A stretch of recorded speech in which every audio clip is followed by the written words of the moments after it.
Graça e paz, amados. Bom dia. Deus seja louvado.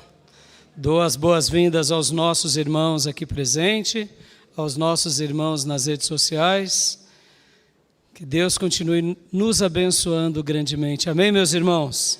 Que manhã maravilhosa foi essa, de adoração, de louvor, de exaltação, de intercessão, e que o Senhor continue falando conosco. Amém?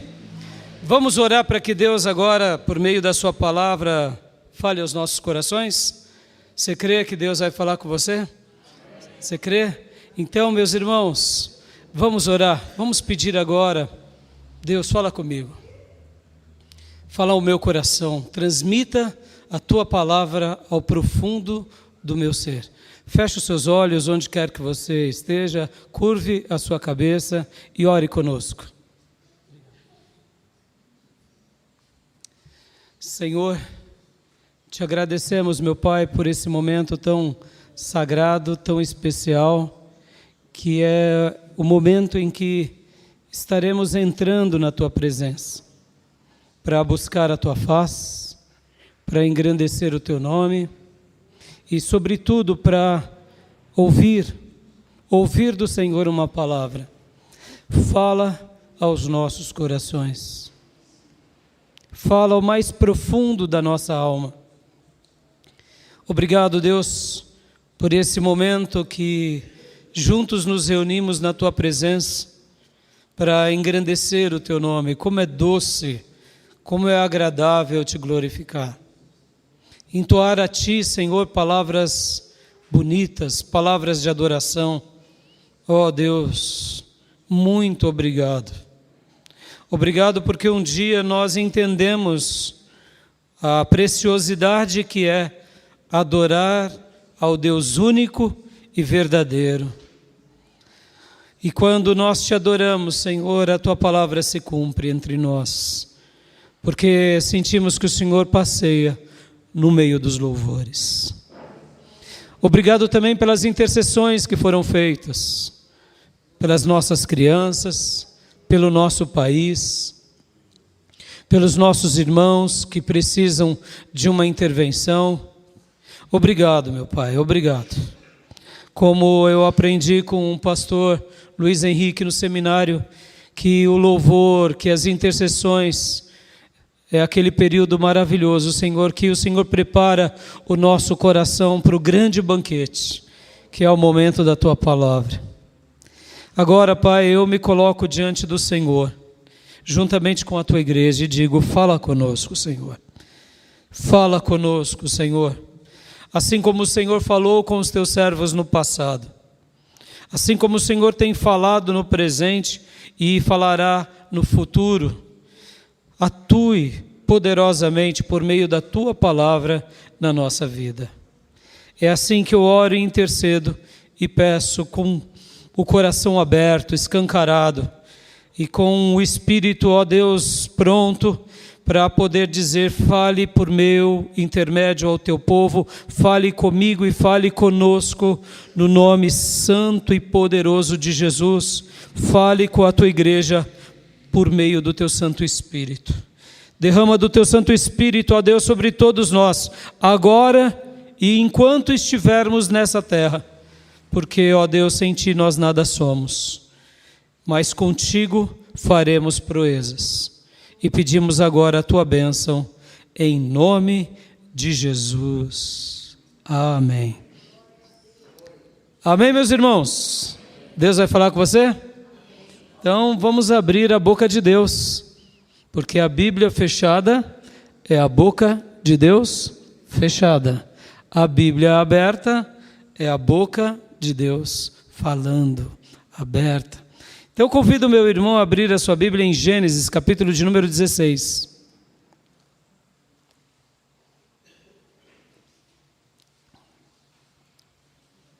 Gênesis, capítulo de número 16.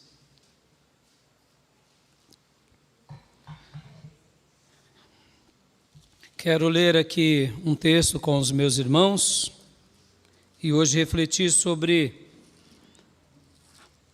alguns personagens bíblicos em especial sobre Agar e sobre Ismael.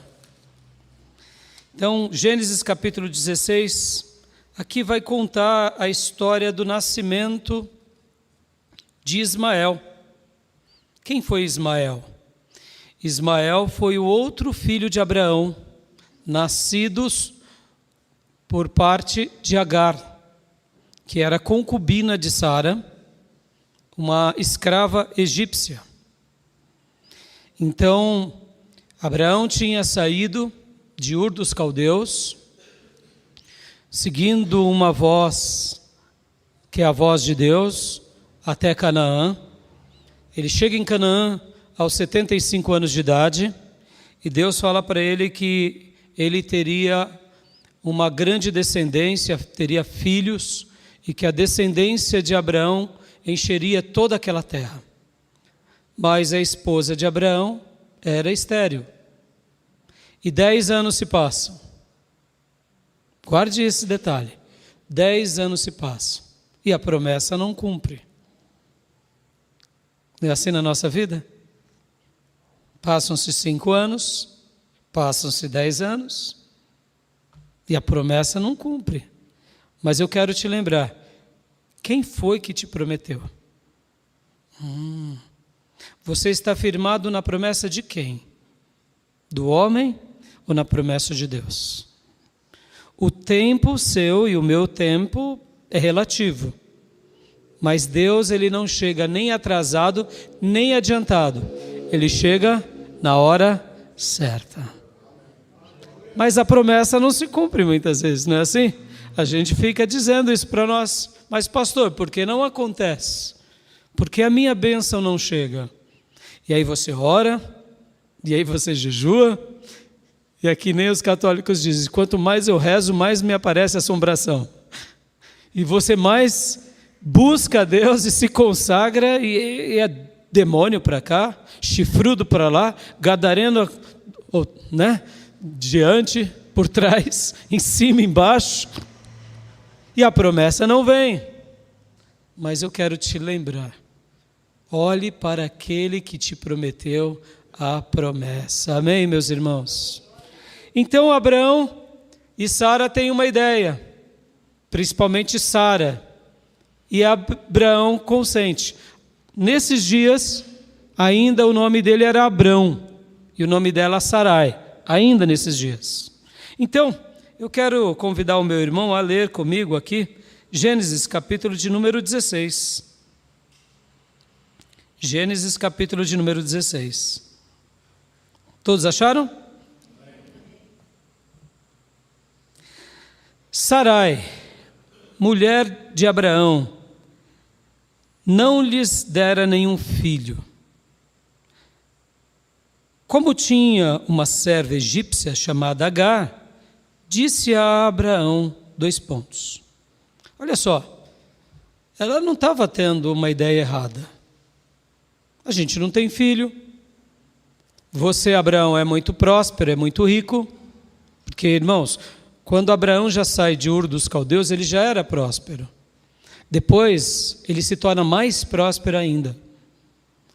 Então, ele tinha, sob os cuidados dele, 318 homens habilidosos para a luta.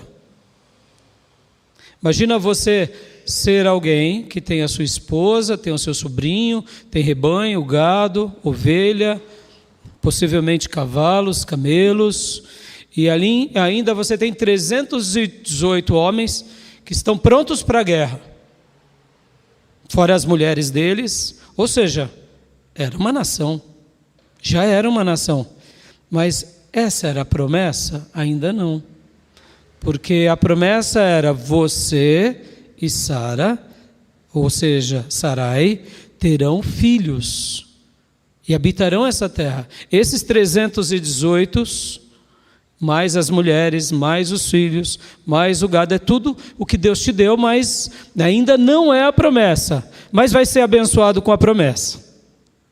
Então Sara, vendo essa comunidade tão grande e próspera, chega para ele e tem uma boa ideia. Deixa eu te falar aqui, te fazer uma pergunta. Você já teve algumas boas ideias? Com certeza. Você já até pensou algo bom para Deus? Com certeza. Isso é bom, não é errado. Mas a gente vai aprender aqui algumas coisas muito curiosas. Então vamos lá? Voltar? Gênesis 16, lemos o 1, agora paramos no 2, vamos continuar. Disse a Abraão: já que o Senhor me impediu de ter filhos, deite-se com a minha serva, talvez eu possa formar família por meio dela. Abraão aceitou a proposta de Sarai. Deixa eu dar uma pausa aqui. Naqueles dias era muito comum, quando uma mulher ela tinha sido impedida de gerar à luz, já que ela era patroa, e aqui leia-se patroa como quase dono, irmãos, porque vocês têm que lembrar que o mundo antigo tinha um sistema de parceria, mas também tinha um sistema de escravocrata.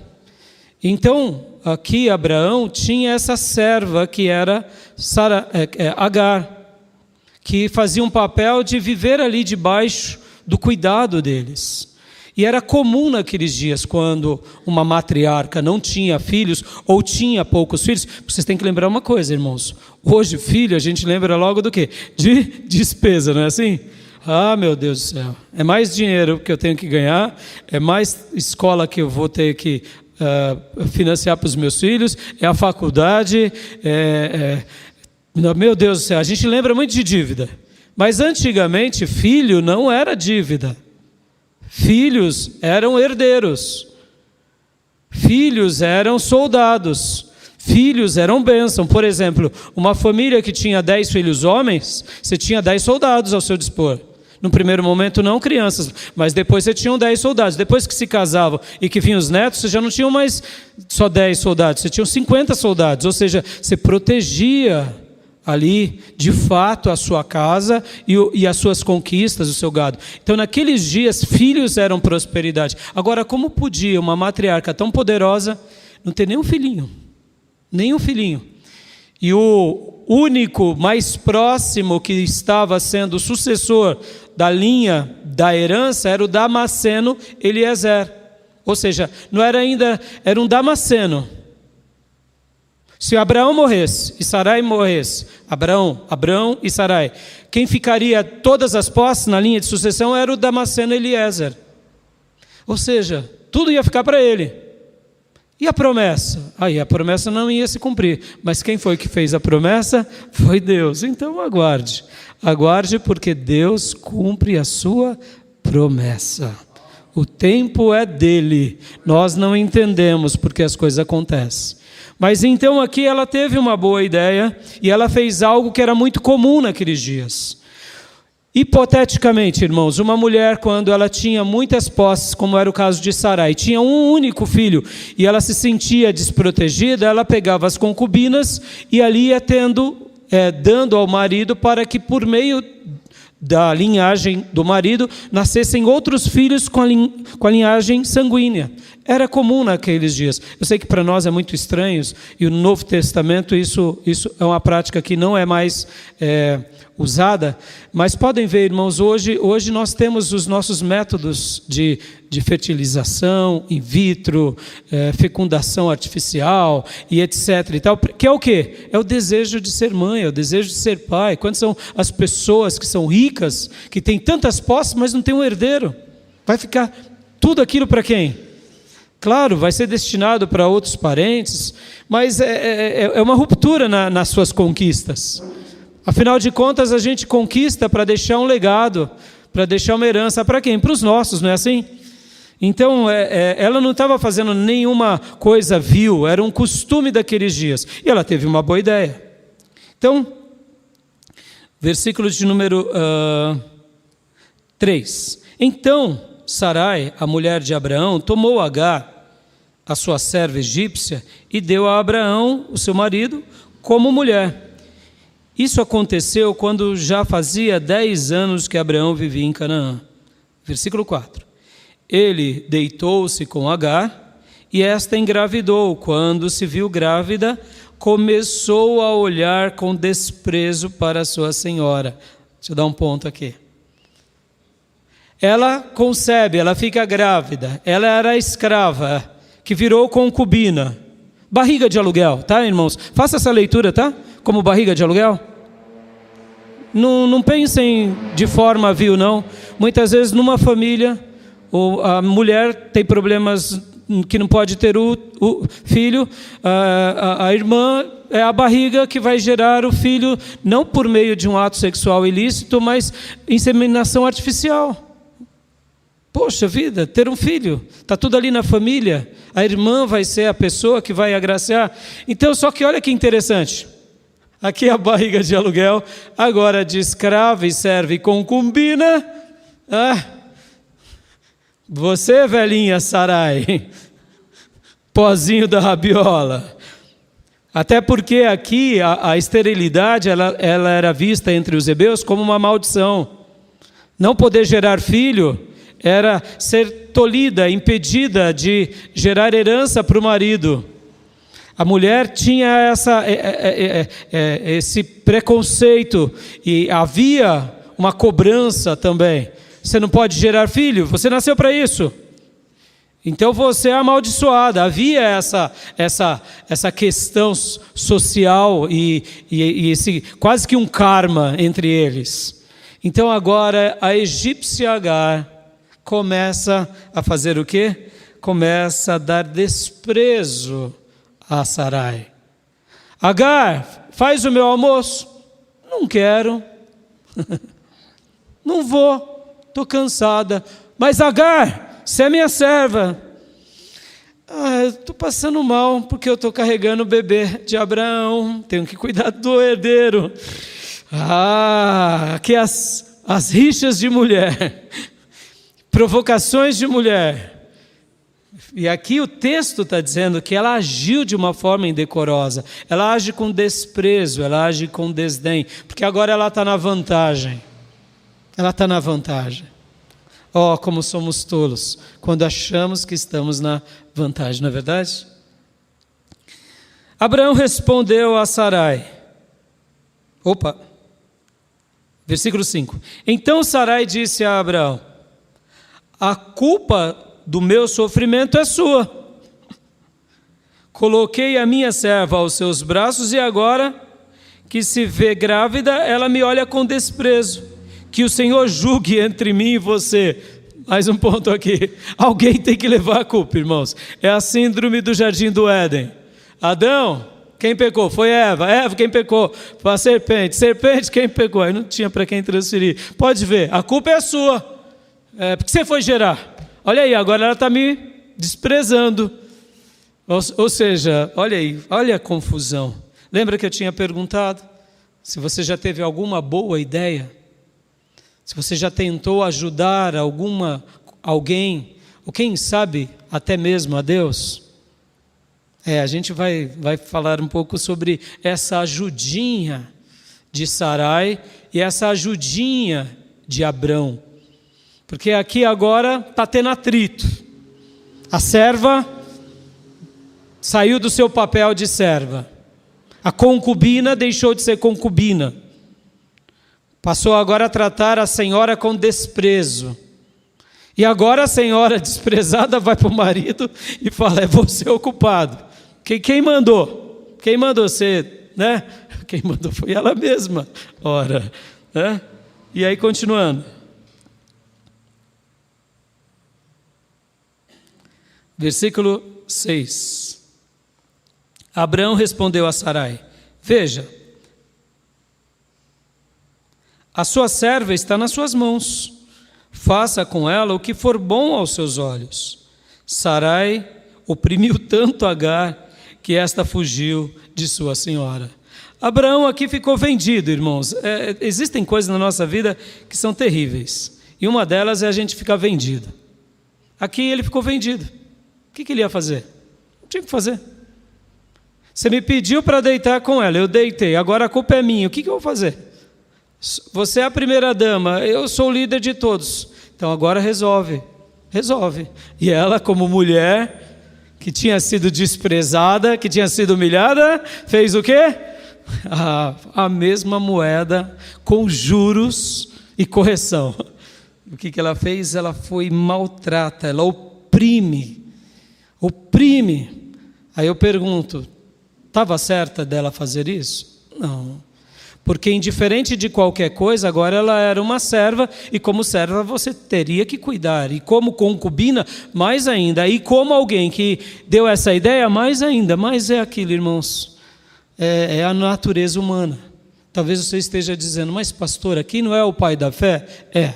E Sara não é a mãe da fé? É. Mas eles eram servos de Deus, mas também eram falhos como nós. Amém, meus irmãos? E aqui ela oprime Agar. E Agar então faz o quê? Foge dela. Lembram de qual nacionalidade era Agar? Egípcia.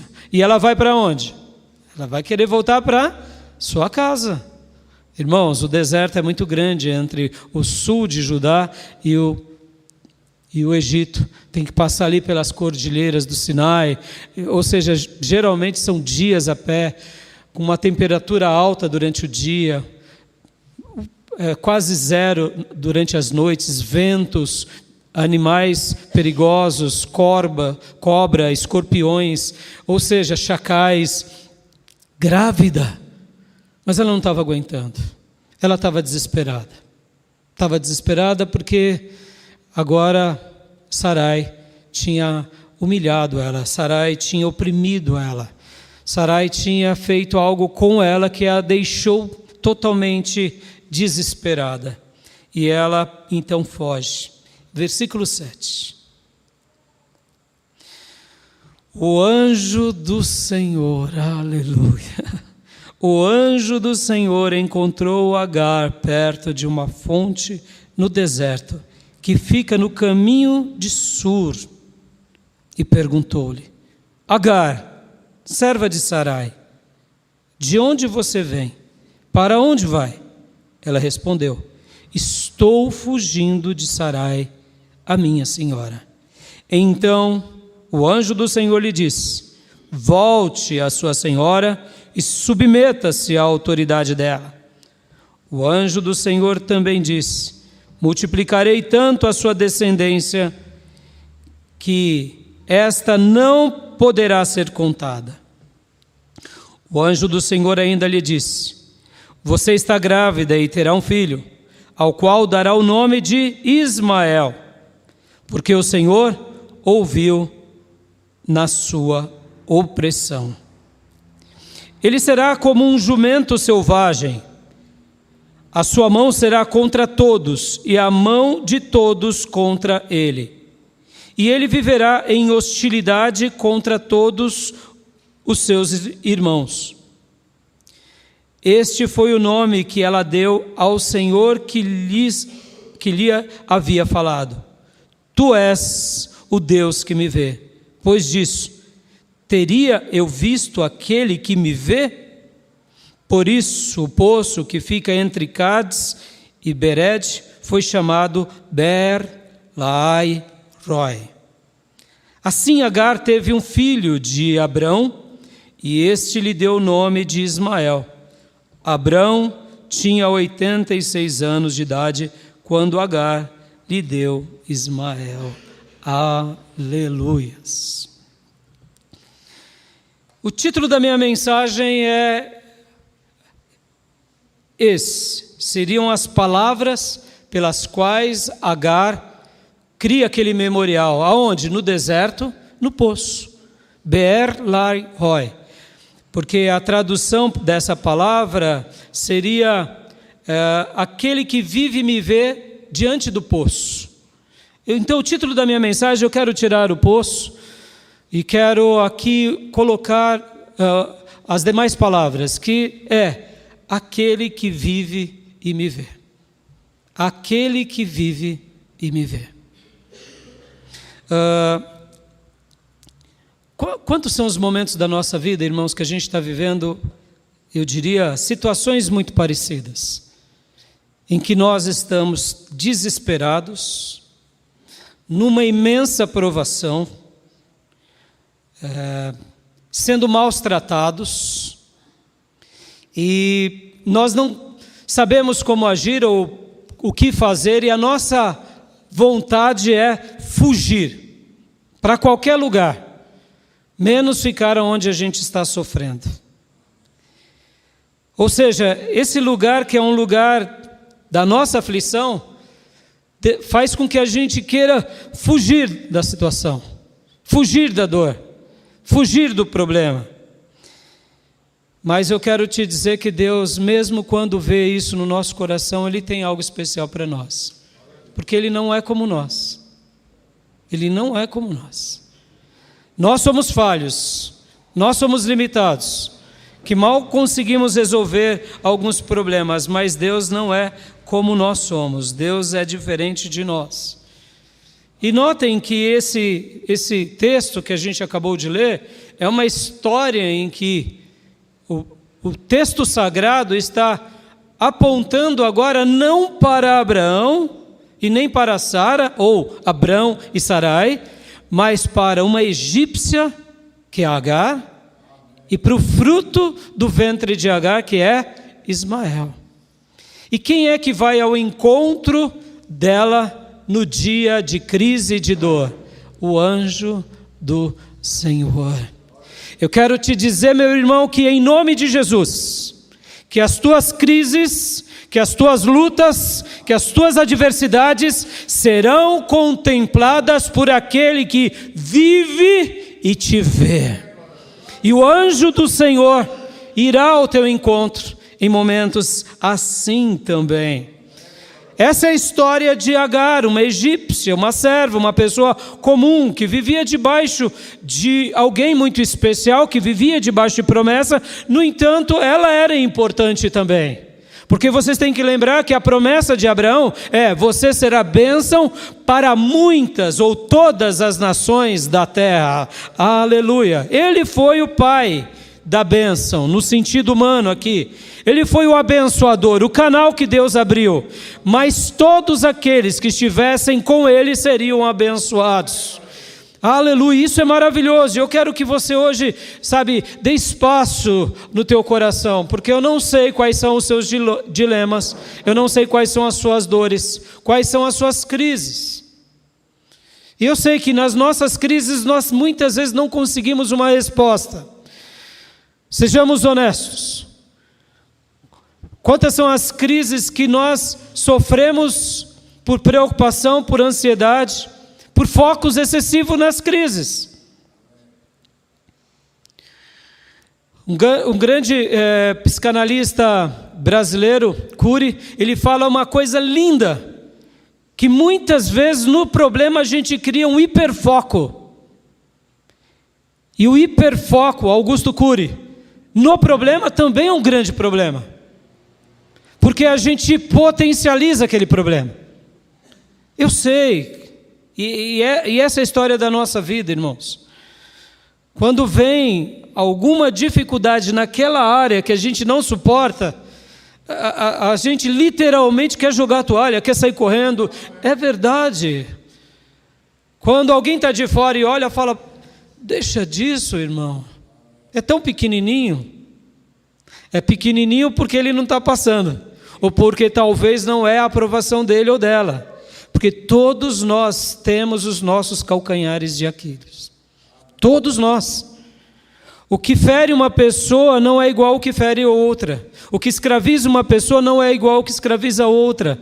Então, quando vem a crise naquela área que te angustia, você entra em desespero, entra em crise, a vontade é fugir, é sair correndo, é mudar de lugar, de casa, mudar, quem sabe, de família, de estado. Mas eu digo, quando a gente muda de lugar, a gente não muda de problema, porque o problema está dentro de nós.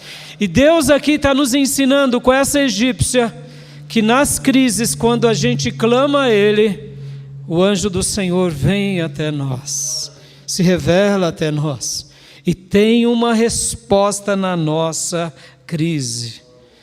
Essa semana eu mandei mensagens para algumas pessoas lá do Sul, que a gente aqui da igreja pôde ajudar, para o Carlos, para o João, aliás, para a Valdirene, parentas da nossa irmã, aquele da igreja que nós conhecemos. E aí ele me disse assim: pastor, nós estamos bem, nós estamos voltando à vida aos poucos. E eu aproveitei também, enquanto nós, naqueles dias, orávamos e tentávamos levantar aqui donativos, recursos, roupas, e encaminhamos para Mogi, a Igreja Batista de Mogi, e a Igreja Batista de Mogi encaminhou para várias cidades, e uma das cidades principais foi a cidade de Canoas. E ali eu, conversando com o pastor de Mogi das Cruzes, eu falei para ele: pastor, me passa o telefone do pastor lá de Canoas, eu queria simplesmente mandar uma mensagem para ele. Imagina, irmãos, imagina, a gente já se esqueceu, né? Que há alguns meses atrás, o Sul teve, eu diria, uma guerra contra a natureza, né? Foi sim, irmãos, graças a Deus, para a dimensão do que aconteceu, as baixas não foram tão grandes, me entendam, uma vida já é muito, tá? Amém, irmãos? Mas pela projeção da tragédia, foi um livramento, eu diria, maior do que a gente imagina. É claro que se fôssemos um país muito mais bem preparado, não teria uma morte. Amém, irmãos? Mas voltando. E aí eu conheci, mandei uma mensagem para um pastor, que é o pastor Jorge Garcia, da Igreja Batista Mananciais. E ali a gente começou a trocar algumas mensagens. Aí essa semana também, eu mandei uma mensagem para ele. E ali ele me respondeu. E ele disse: estamos voltando aos poucos, como disse o João também. Estamos voltando aos poucos. Para nós que a vida não mudou, não é, irmãos? A vida nossa não mudou. Mudou? Não. A gente separou alguns donativos, algum recurso, roupas, enviamos. Mas a gente não mudou. Mas para eles mudou muita coisa. Porque muitas casas perderam tudo. Tudo. E ali o pastor no áudio disse assim: pastor, a gente está voltando aos poucos. Continuamos ajudando muitas pessoas, dando cestas, dando roupas, na medida do possível, dando algum eletrodoméstico. Muitos aqui de Canoa e do Sul continuam cozinhando sobre o que ele chama de telha. O que é a telha? São blocos que você coloca uma chapa de ferro e ali você é o seu fogão a lenha. É gostoso cozinhar fogão a lenha, não é, irmãos? Domingo, né? Quando você tem ali na sua varanda, seu churrasquinho, seu fogãozinho a lenha. Agora, e há meses só cozinhando na lenha.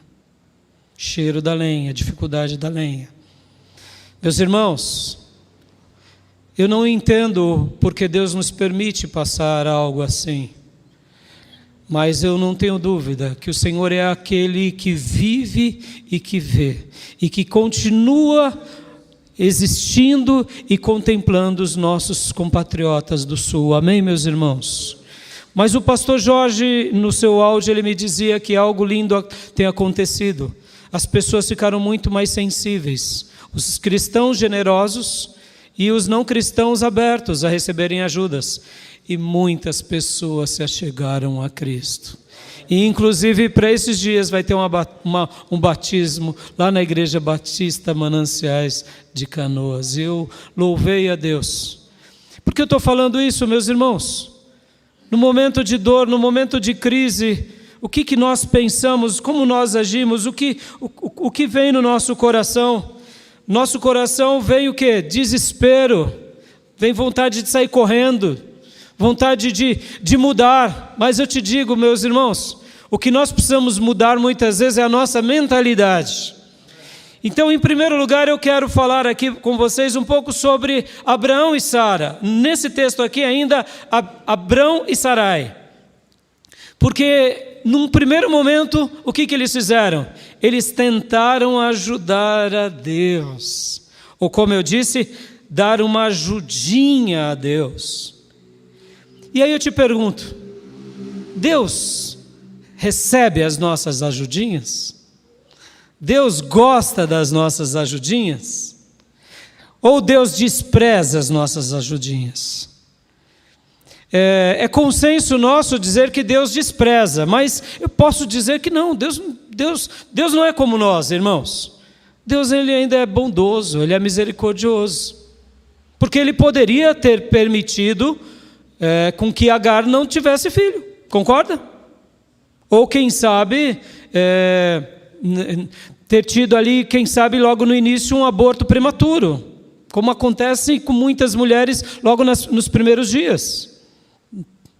Mas Deus, quando há uma intenção nossa de querer ajudar, eu posso dizer que Ele age mais ou menos assim, irmãos. Tá bom, meu filho. Tá bom, minha filha. Você quer me dar uma ajudinha? Como se eu estivesse precisando de você? Não tem problema. Eu serei bondoso, eu serei misericordioso. Eu estou vendo a sua boa intenção.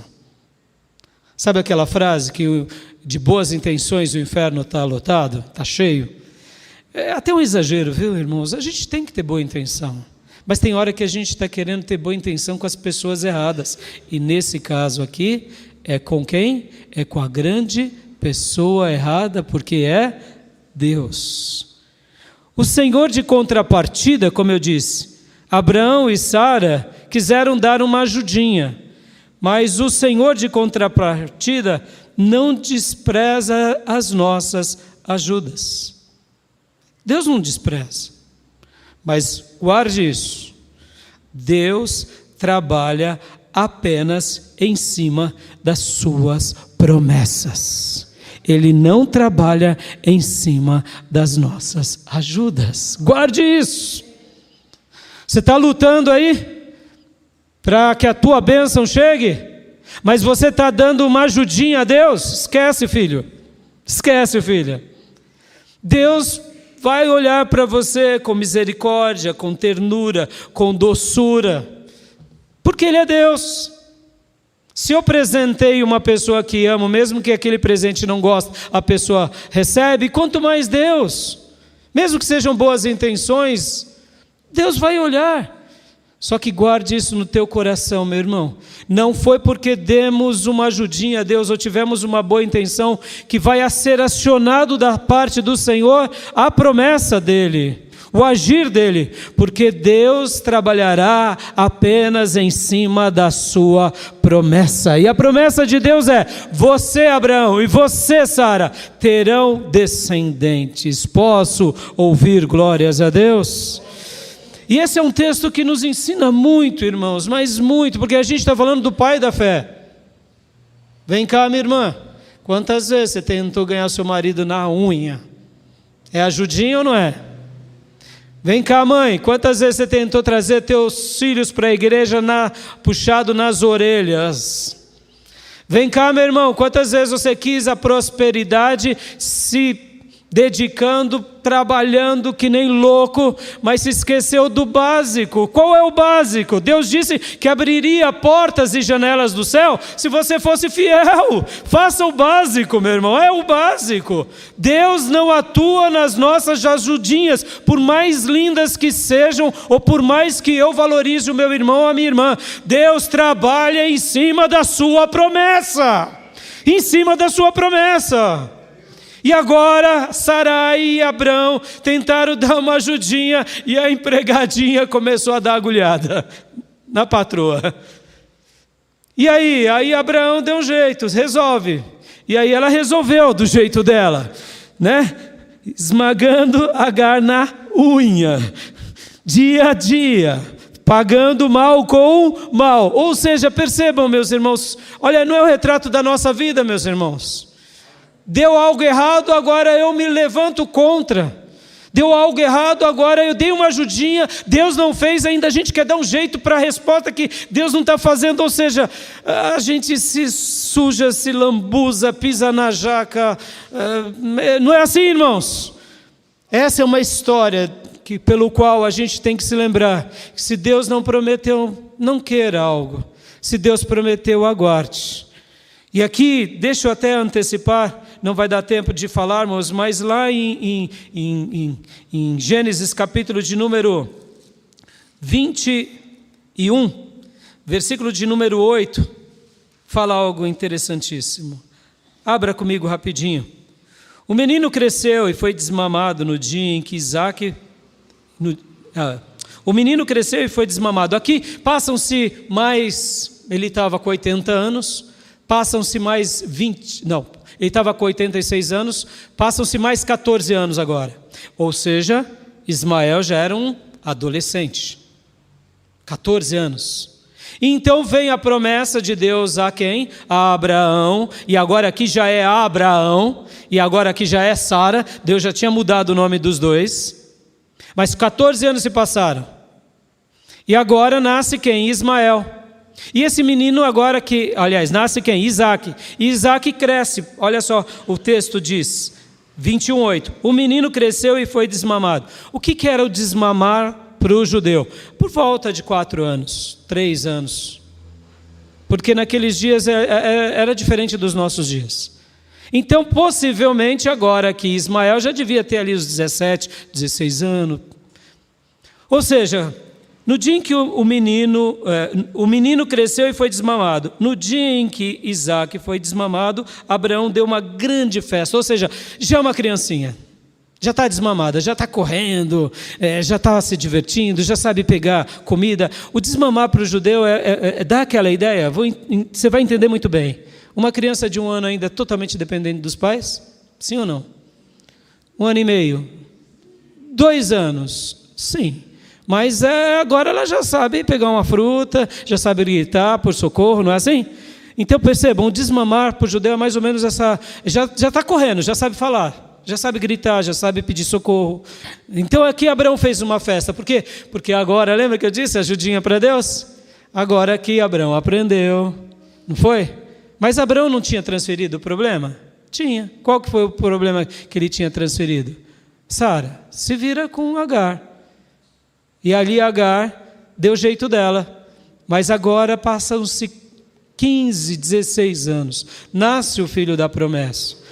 Lembra que eu falei que Deus recebe as nossas ajudinhas? Lembra disso?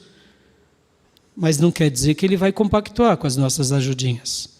Presta bastante atenção. Mesmo que as ajudinhas, no primeiro momento, nos dê alegria, porque aqui, Abraão e Sara, querendo ou não, viram nascer uma criança que era um dos herdeiros da família. E Abraão, como pai, como progenitor, tinha essa realização. Tudo bem, foi uma ajudinha, mas olha aqui, ó, meu menino cresceu, Ismael, Deus protegeu Agar, a gente viu que o anjo do Senhor foi ao encontro, ou seja, dentro de Abraão, possivelmente ele pensava, eu vou viver para sempre com o meu Ismael. Ele não é o filho da promessa, mas é o meu filho. Seja honesto, pai, mãe, tem filhos prediletos? Não, todos os filhos são importantes. Tem o filho da promessa, você aceita? Porque foi uma escolha de Deus. Mas agora chegou o dia em que as nossas ajudinhas, Deus vai pedir para nós, manda embora, manda embora. Ai, ai, ai. Pastor, mas peraí, o senhor disse que não tem problema ajudinha. Claro que não, Deus não rejeita.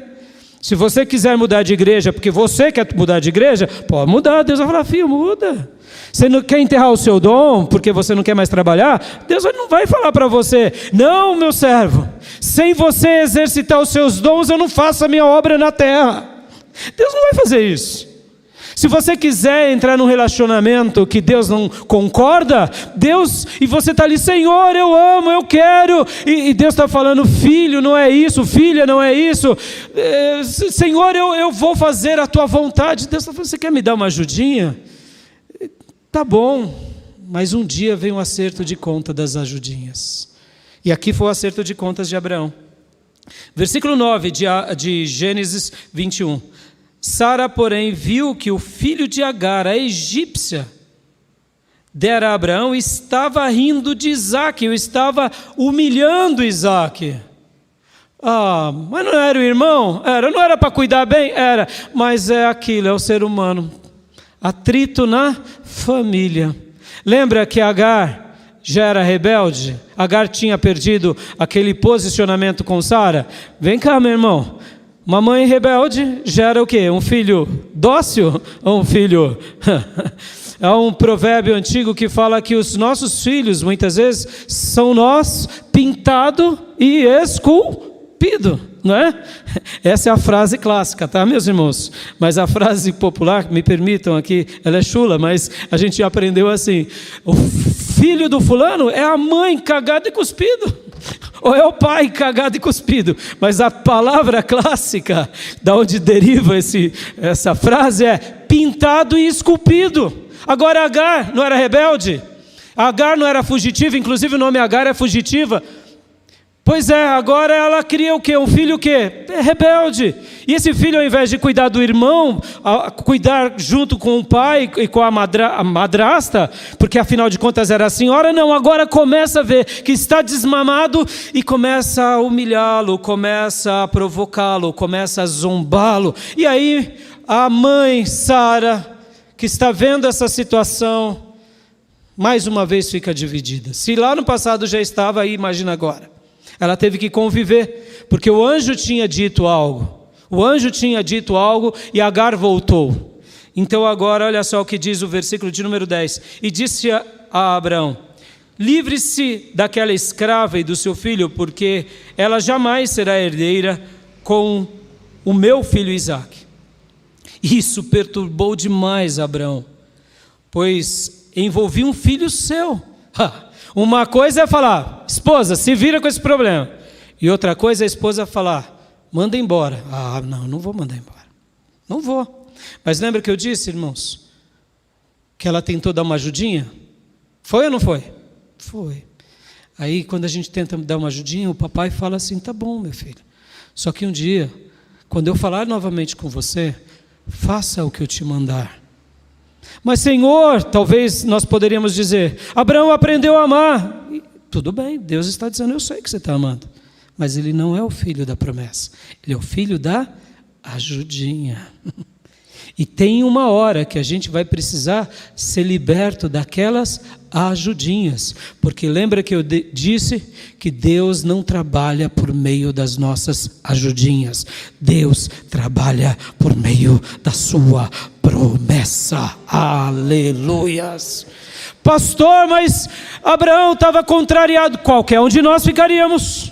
Claro que Sara não. Ela morria de dor de cotovelo, porque devia ser uma egípcia ainda bem bonita, quem sabe uma Cleópatra. Manda embora essa praga, né? Com todo respeito às expressões. E aqui ele fica contrariado, ele fica perturbado. Versículo 12: mas Deus lhes disse: não se perturbe por causa do menino e da escrava. Agora quem está falando com Abraão? Quem está falando com Abraão? Deus. É aqui, quando Deus fala, ele deixa promessa. Meus irmãos, toda a palavra de Deus é uma promessa para a sua vida. Quando Deus fala, por mais difícil que seja, simplesmente obedeça, porque você obedecendo, Deus trabalha na promessa. Aleluias. E aqui Deus está dizendo: não se perturbe. Em outras palavras, meu ancião Abraão, meu ancião, meu filho, meu eleito, não fique angustiado. Eu estou vendo o teu coração, eu estou vendo a tua perturbação.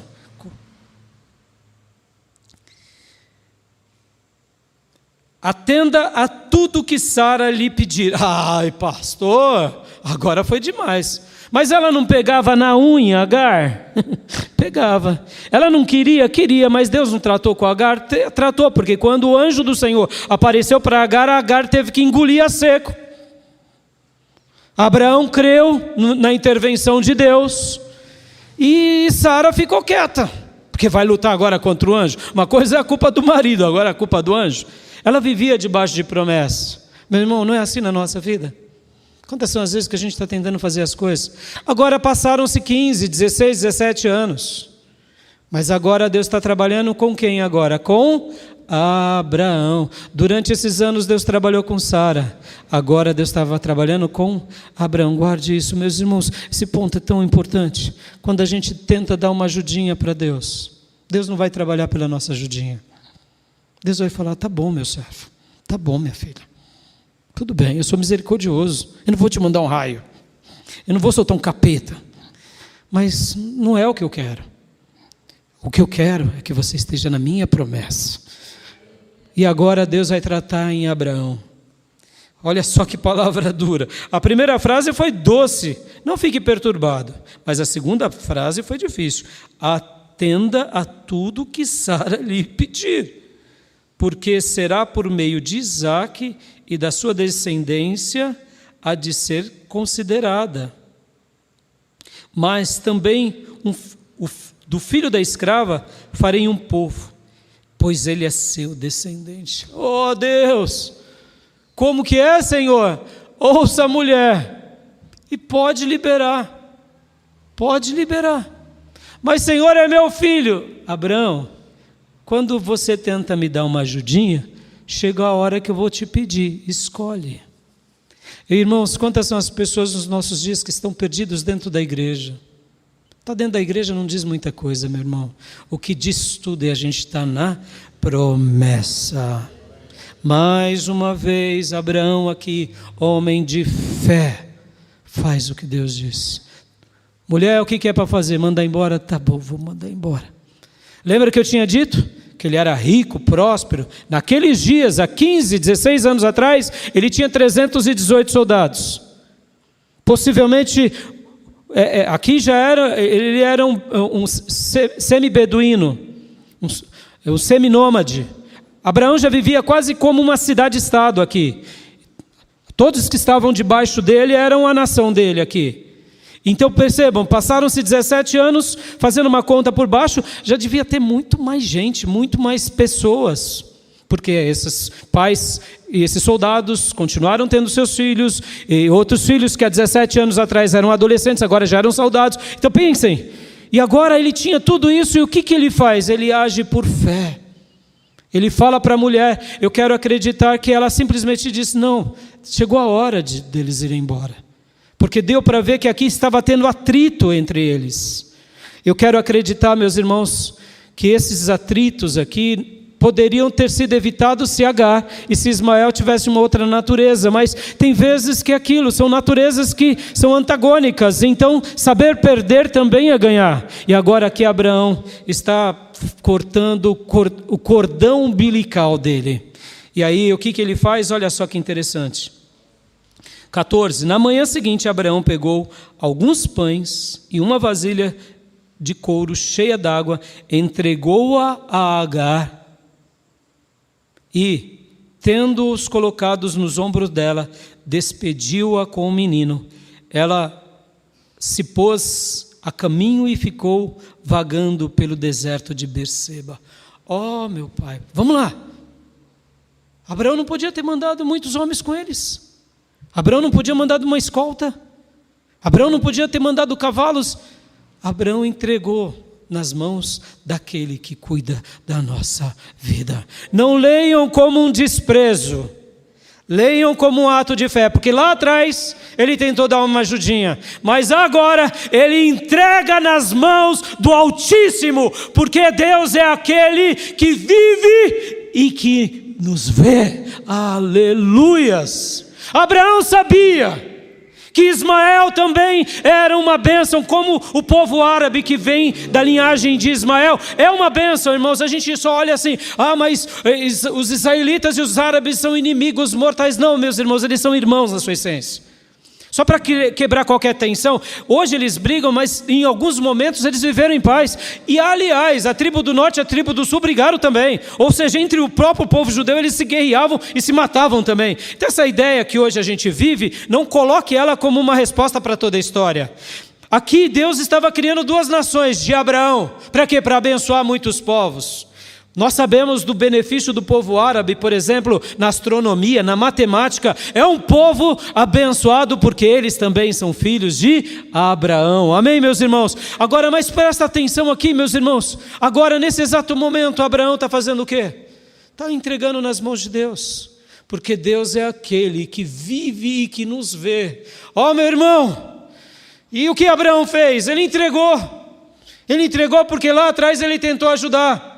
Mas agora Deus esteve no controle da vida dele. Versículo 15.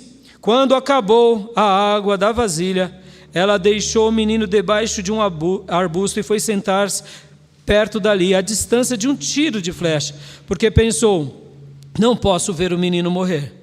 sentada ali perto, começou a chorar. Deus ouviu o choro do menino e o anjo de Deus, aleluia, do céu, clamou, do céu, chamou Agar e lhe disse: o que a aflige, Agar? Não tenha medo, Deus ouviu o menino chorar, lá onde você o deixou. Levante o menino e tome-o pela mão, porque dele farei um grande povo. Então Deus lhe abriu os olhos e ela viu uma fonte. Foi até lá, encheu de água a vasilha e deu de beber ao menino.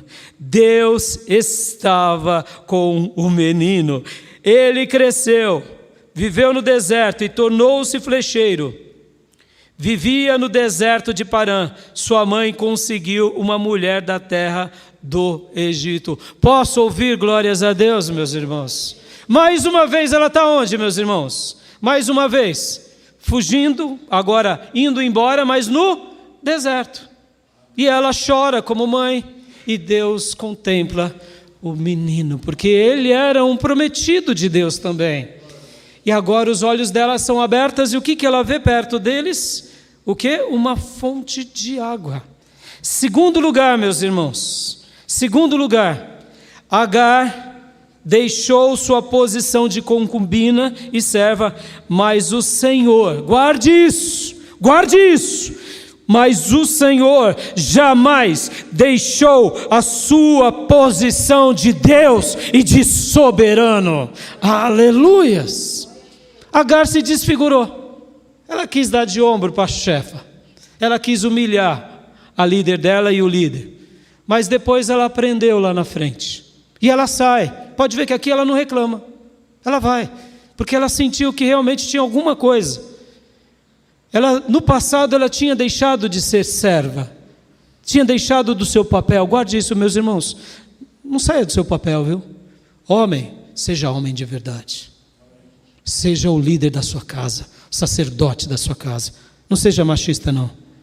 Ame a sua esposa e filhos e, se possível, morra dia a dia por eles. Porque quem ama a sua família e está disposto a morrer por eles, a mulher e os filhos o amarão e se submeterão a eles. Não perca o seu papel.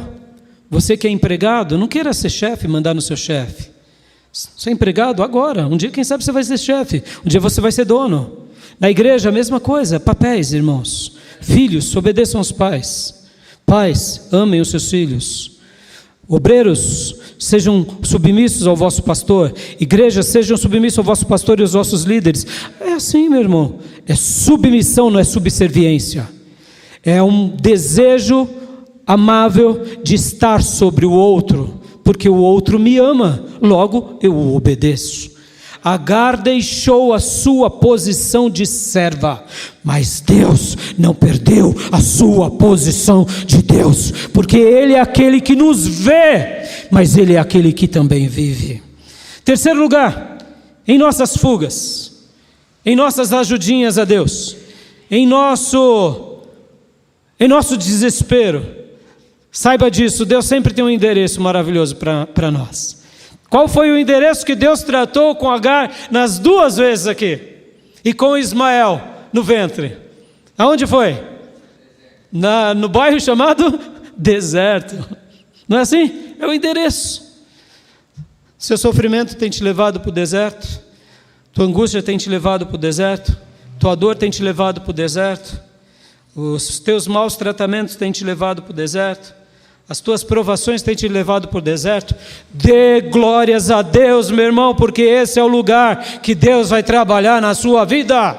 Porque aquele que vive e te vê, contempla a sua história, inclusive no deserto. O deserto é o endereço de Deus para a vida de muita gente. Abraão aprendeu no deserto, agora Agar e Ismael aprendeu no deserto, Israel aprendeu no deserto, Jesus aprendeu no deserto, João Batista batizava no deserto. O deserto é a escola de Deus para a nossa vida. Dê glórias a Deus no seu deserto. Eu sei que é difícil, irmãos, eu sei, eu sou igual a vocês. No meu deserto eu desespero, no meu deserto eu grito, no meu deserto eu choro, mas no meu deserto, sobretudo, também eu clamo àquele que vive e que nos vê. Ele vai te contemplar, meu irmão, porque é no deserto que haverá uma fonte de Deus para salvar a tua vida. Aleluia. Enquanto você está na mata e acha uma nascente, nenhuma novidade. Agora, num deserto escaldante, quando você está prestes a morrer, no primeiro momento grávida, e agora no segundo momento, com o menino já crescido, eu fico imaginando o que aconteceu com Agar naquela hora. Senhor, porque dá para ver que quando o anjo fala com ela, ela já temia o Deus de Abraão. Ela era egípcia, mas ela era da linhagem, ou seja, debaixo da bênção de Abraão. Ela temia o Deus de Abraão. Eu fico imaginando ela ali, Senhor, lá no ventre, quando eu estava fugindo, meu filho foi salvo, e eu fui salvo. O Senhor apareceu para mim, lá em Laar Berroi.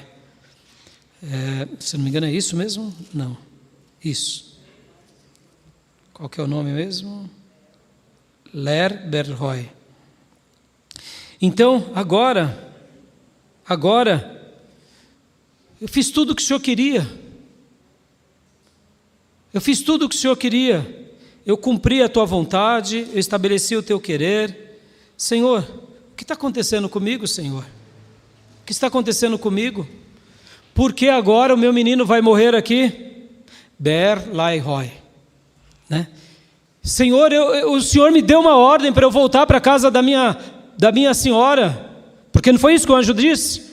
O anjo não disse, o que você está fazendo aqui? E de quem você está fugindo? E ela abriu o coração. Guarda isso, meus irmãos. Quando a gente está na fuga, quando a gente está no deserto, seja verdadeiro. Seja só verdadeiro. Quando o Senhor falar com você, diga tudo. Se desnude diante dele. Faça isso. Mas lembre-se disso, que a palavra logo na sequência, depois de ser verdadeiro, foi: volta para a casa da sua senhora. Ou seja, volta para o teu papel. Ah, você a humilhou? Não humilhe mais. Você a desprezou? Não despreze mais. Porque, irmãos, muitos estão no deserto, mas não saem do deserto e vivem sofrendo no deserto, sendo picado no deserto. É porque não está aprendendo as lições de Deus. Está morrendo no deserto porque não está aprendendo as lições de Deus. Porque a palavra de Deus para ela foi: volta. E ela voltou. E aí sim, somente depois disso, que ela consentiu no coração, veio a palavra: você terá um filho, esse filho vai ser uma grande nação. Ele vai ser um homem selvagem, ou como diz na NVI, um jumento selvagem, dando uma ideia de alguém indomável. Ó, pastor, o povo árabe é assim? Irmão, muita gente é assim. Pastor, então é um defeito? Não necessariamente, irmãos. É no meio do antagonismo que a gente cresce. Não necessariamente. Cada nação tem um perfil, cada nação tem um biotipo, cada nação tem uma característica. Para nós, brasileiros, é muito esquisito, mas para eles, nós que somos esquisitos. Então, olha só, a promessa de Deus só veio depois do quê? Depois que ela volta para casa. E eu fico imaginando ela aqui, de novo, 16 anos, 17 anos depois. Senhor, e a promessa? E a promessa? Eu pergunto agora, ela tentou dar uma ajudinha? Vamos lá, quem tentou dar uma ajudinha para quem aqui no texto sagrado? Abraão e Sara. E Agar, tentou dar ajudinha? Não. Ela não podia opinar. Ela não tinha, ela era uma escrava. Ela estava debaixo daquele lar. Então fazia parte da vida dela e até o privilégio. Não pensem vocês, irmãs, que muitas desejavam isso para a sua vida. Poxa, eu vou ser a concubina do chefe. A minha linhagem já está garantida, os meus estão garantidos. Sabe casar com o figurão? Irmã, eu sei que você quer o bonitinho, mas no fundo eu sei que você quer o figurão. Porque se é um bonitinho figurão, melhor ainda. Seja honesta, irmã, é ou não é? Não vem falar que você quer o Zé das Couve, não, né? Zé das Couve vai te dar couve. E aí? E a herança? E a posteridade? Eu sei que a gente tem que escolher por amor, não por interesse. Mas se for uma pessoa que você ama, ainda que é abastado. Então percebam aqui, voltando à questão. Ela não tinha dado ajudinha para ninguém. Agar. O anjo do Senhor aparece, agora o Senhor de novo aparece, mas ela vivia do quê? De ajudinha? Ela vivia debaixo da promessa. E o que a gente faz quando a gente se vê numa sinuca de bico, num momento em que a gente acha que não vai dar mais um passo? A gente chora aos pés daquele que tudo pode, em nome do Senhor. E aí vai vir uma palavra, os nossos olhos vão abrir, e a gente vai ter ali o quê? Vai ter uma mina d'água, um poço d'água. Mas em quarto lugar, isso, o poço, a mina d'água no deserto não foi o melhor. O que foi o melhor na história de Agar e de Ismael em todos esses episódios? O melhor de tudo na vida de Agar, o melhor de tudo na vida de Ismael foi quem? O anjo do Senhor ter se revelado a ela, a eles. Por quê? Porque Deus é aquele que tudo vê e é aquele que vive. Ó, meu irmão, não perca a tua fé em Deus, continua crendo nele, continua chorando aos pés dele, porque ele contempla a sua vida e a minha vida. Aleluias! Não tem situação, não tem deserto, não tem embaraço que atrapalhe o agir de Deus na nossa vida. Deus é aquele que prepara uma fonte no deserto. Está no deserto? Já contempla pela fé os teus olhos sendo abertos e você se saciando com água, a água da vida. Deus é aquele que cuida e trata da nossa dor, do nosso desespero no deserto. Deus é aquele que aparece para nós trazendo palavras, trazendo respostas, nos dando direcionamento. E quando nós consentimos no coração, vem logo na sequência promessas. E descanse, meu irmão, porque aqui Agar fez com que aquele poço, aquele primeiro, se tornasse um memorial. Se tornasse um memorial para ela e para todos, porque aquele era o poço daquele que vive e vê. Olha só, meus irmãos, esse poço fica na história do povo de Deus. Vários servos de Deus, como Isaac, viveu próximo a esse poço. Era um poço que tinha um memorial, tinha uma mensagem. Qual era a mensagem? Deus contempla os seus, Deus tem misericórdia, Deus é aquele que nos vê, Deus é aquele que vive, é aquele que nos contempla. Eu quero orar agora com você. Orar com você porque eu não sei qual tem sido a sua dor, qual tem sido o seu desespero, mas eu quero te dizer que aquele que vive e aquele que te vê, te contempla hoje. E Ele tem promessas para mim e para você. Ele tem o melhor para mim e para você. No seu deserto, Ele tem um poço, Ele tem um manancial. Dessa experiência que você está vivendo, vai se tornar um memorial. Abraão fazia altares. O que era um altar? O altar era um lugar que você adorava a Deus. Mas muitos servos de Deus tinham memoriais. O que é um memorial? É onde Deus trabalhou na sua vida. Quais são os teus memoriais? Aqui, para essa egípcia, foi Beer Lai Roi, o poço daquele que vive e daquele que me vê. Aleluia. Deus quer se revelar para você, meu irmão. Deus está contemplando a sua dor. Enquanto eu falo agora aqui, eu quero que você prescrute o seu coração.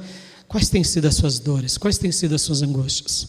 Você está tentando dar uma ajudinha para Deus? Está tentando resolver na força do teu braço? Você está tentando resolver no seu intelecto? Lembrem-se, Deus não age pelo intelecto. Deus não age pelas nossas forças. Deus não age pelas nossas maneiras. Deus age pela sua promessa. E se Ele te deu uma promessa e você está fugindo, está desesperado, descanse, simplesmente descanse. Se humilhe, chore aos pés dEle, porque o Senhor te fará abrir os olhos.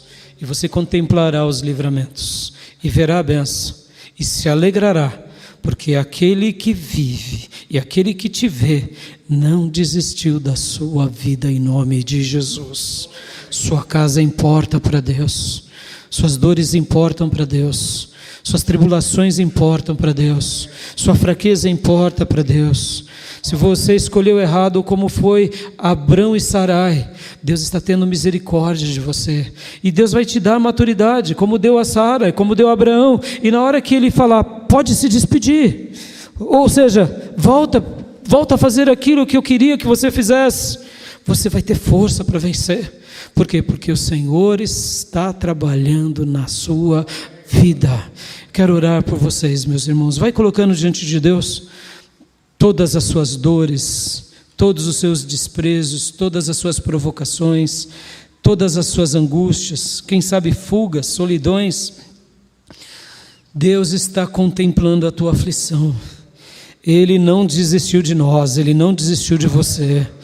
Ele contemplou uma egípcia, Ele contemplou um filho de Abraão, e Ele vai contemplar sua vida também. Aleluia. Ore a Deus, clame a Deus, peça a Deus, põe a tua mão, aleluia, na minha dor. Eu quero orar por todos nós. Pai, em nome de Jesus, eu entrego, meu Pai, essa palavra ao coração dos meus irmãos, e essa história tão maravilhosa, daquele que vive e daquele que nos vê.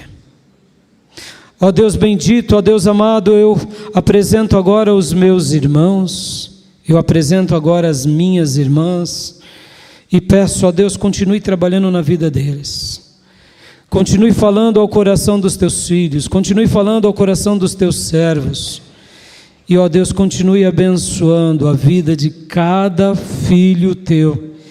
Esse meu irmão que tem sofrido porque escolheu errado, ou quem sabe tentou dar ajudinhas ao Senhor, ó Deus, em nome de Jesus, visita os meus irmãos, visita as minhas irmãs, cura as suas almas e liberta, Pai. Liberta de nós mesmos, liberta de tudo aquilo que não é do teu agrado e contempla a nossa vida, papai. Assim como o Senhor enviou o teu anjo, assim como o Senhor enviou, o próprio Jesus apareceu, é o que cremos, a Agar e a Ismael. Revele-se ao meu irmão, revele-se à minha irmã, glorifica o teu nome e abençoa, Pai. Abençoa os meus irmãos. Põe a tua mão poderosa sobre a vida do teu povo, Pai. E contempla a nossa vida, contempla o nosso viver, contempla o nosso ser. Muito obrigado por essa história, porque essa história a gente aprende com Abraão, a gente aprende com Sara, a gente aprende com Agar e a gente aprende com Ismael, mas principalmente a gente aprende com Deus, porque Tu és aquele que vive e aquele que nos vê. Ajude-nos, ó Deus, a jamais perdermos o Senhor de vista e contempla a nossa vida. É assim que eu peço por todos nós, em nome de Jesus. Amém. Amém, meus irmãos. Recebe essa palavra da parte do Senhor à tua vida. O teu Deus, o nosso Deus, é aquele que vive e aquele que te vê, é aquele que nos vê. Amém?